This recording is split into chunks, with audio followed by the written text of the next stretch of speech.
Welcome to First National Bank's Coach's Corner with Tony Tone and Muscatine High School football coach Jake Mueller. Listen online at vintage931.com or on your smartphone with the free Vintage Sound app. Let's start the show.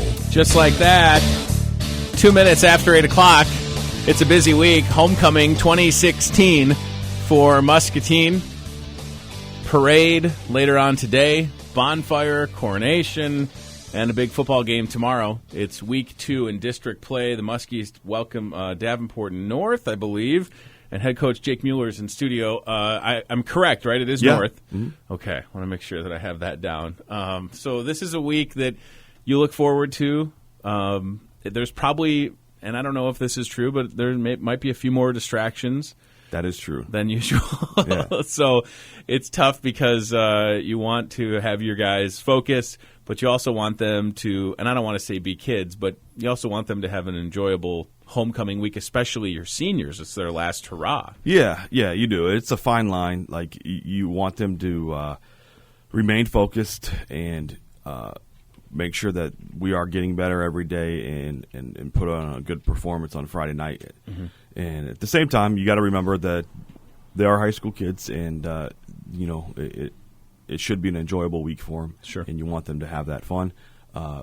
Just want your kids to be mature and be able to handle it both sides. They need to come to practice and do a good job, and then go and paint floats and do crazy things and whatever they do for homecoming. But as long as they can learn to compartmentalize it a little bit, mm-hmm. I think it's a good week for everybody. Make sure that they know how to tie a tie for Saturday night, maybe. Yeah. Have you had to teach guys on your team how to tie a tie? Well, I would not be the best person to be that teacher.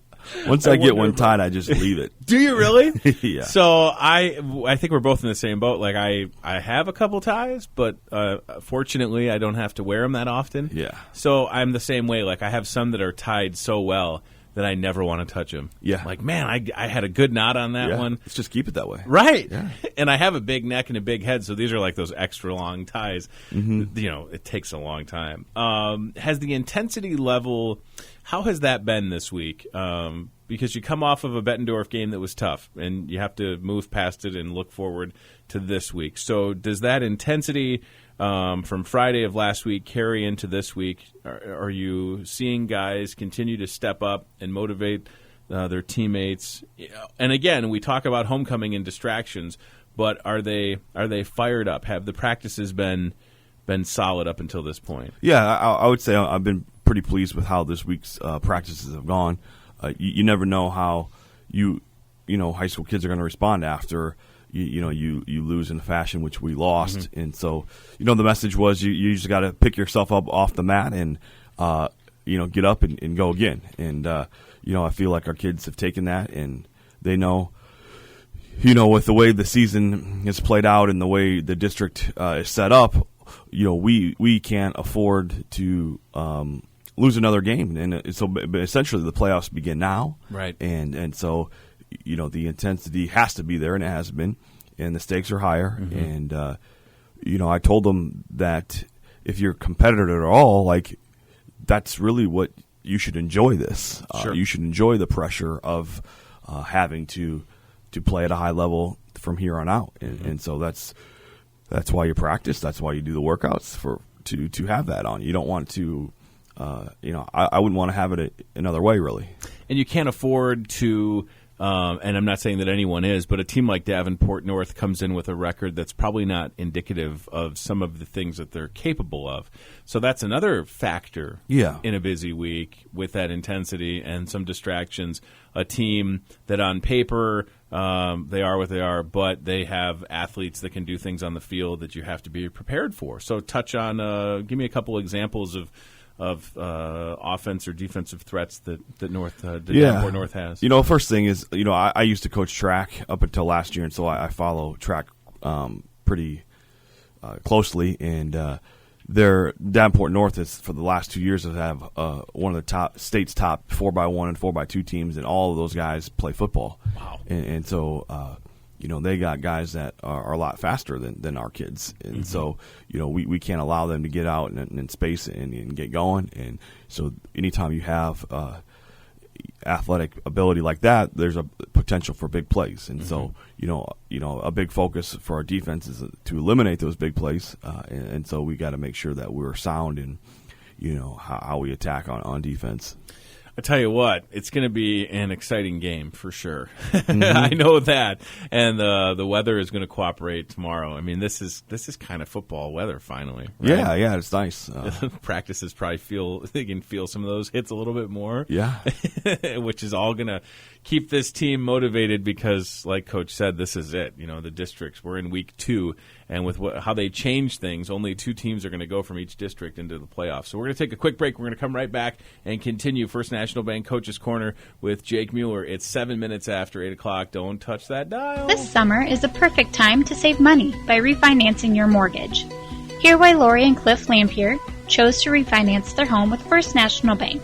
We have lived here for 14 years and refinanced with First National Bank because of the interest rates, the people that we know at the bank.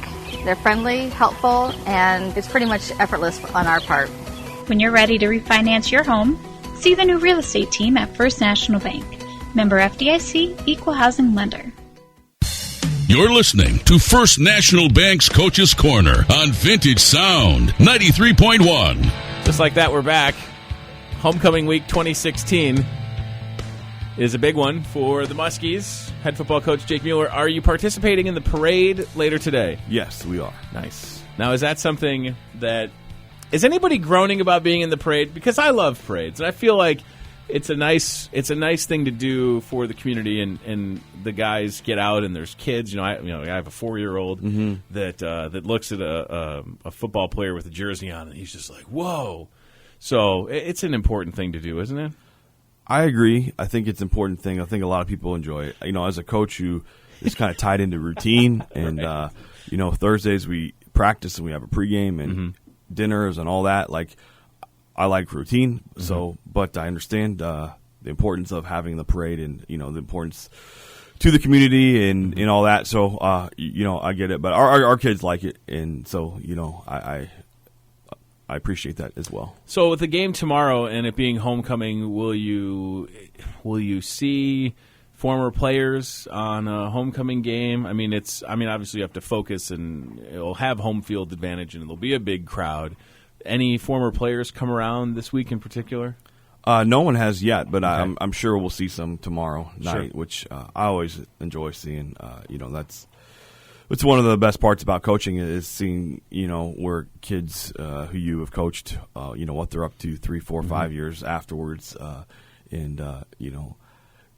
I guess coaching wouldn't be as rewarding if you didn't have those relationships. So I do enjoy seeing former players come back and getting a chance to visit with them. Talked to Gary Dolphin yesterday on the show, and he had good things to say about Drake.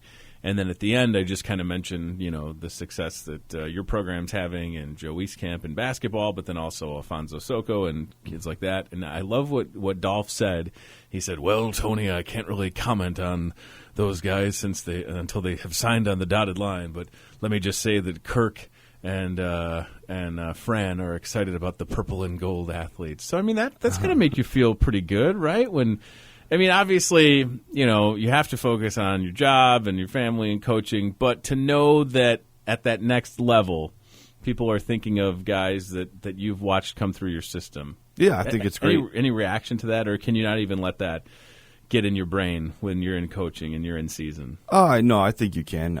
It's nice to hear those things, You want the best for the student athletes in your program, and anytime they get recognized, that's a good thing. And so I think that can see that only as a positive. And it's such a nice compliment because you are setting up athletes for success at the next level. And sometimes, if you're not conditioned well and you show up to a college camp, it's like, whoa, look at, because, right? These are people that work out maybe. They don't take a day off from working out. Right. So it's got to be nice, though, right? You have I don't know who the example is, but someone that came in as a freshman and maybe they had to get motivated, and now you've seen them to be a senior, and maybe they move on, and that work ethic was there, but you can kind of sharpen it. And yeah. I'm just setting you up for success. Yeah, and you see that a lot. And, right. And we have, besides Drake, we've got sure. Jake Schultz is at Grandview, starts at linebacker for them, doing a great job for them.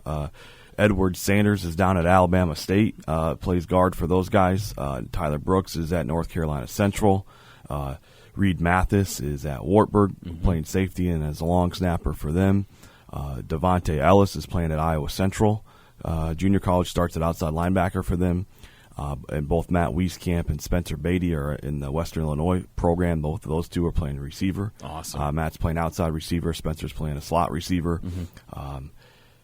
I think Griffin Gata. Yeah, Griffin is playing at UNI. That's and right. So Griffin, he plays tight end and plays quite a bit. Watched 2 games for UNI, and Griffin was on the field quite a bit. So, he's kind of had an up-and-down career, so I'm really happy to see Griff, get an opportunity to get on the field a little bit more. So I think that's everybody. I hope I didn't miss anybody. Sure. But we've got a lot of guys doing things, and it's fun. It's hard to keep track of all of them when there's so many of them at this point. But I try to keep track of as much as I can. Speaks well to what you're doing. Homecoming. This is at Davenport North tomorrow.